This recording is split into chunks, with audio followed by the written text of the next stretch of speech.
Welcome to VMT crazy stories.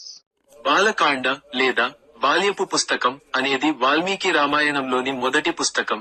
ఇది ఇతిహాస కథానాయకుడు రాముడి ప్రారంభ జీవితాన్ని, అతని జననం నుండి కౌమారదశ వరకు వివరిస్తుంది. ఇది అయోధ్యలో అతని పెంపకం, అతని విద్య మరియు మిత్రుడి యజ్ఞంలో పాల్గొనడం మరియు తాటక వంటి రాక్షసులను నాశనం చేయడం వంటి అతని ప్రారంభ సాహసాలను వివరిస్తుంది. అర్థం: బాలకాండ అనే పేరు సంస్కృత సమ్మేళనం. దీని అర్థం బాల్యపు పుస్తకం లేదా బాల్య సంఘటన. బాల అంటే పిల్లవాడు మరియు కాండ అంటే పుస్తకం లేదా విభాగం. విషయము: ఇతిహాసంలోని ఈ విభాగంలో ఇవి ఉన్నాయి.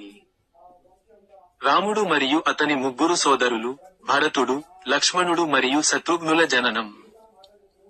వారి విద్య ఋషి వశిష్ఠుని వద్ద జరిగింది.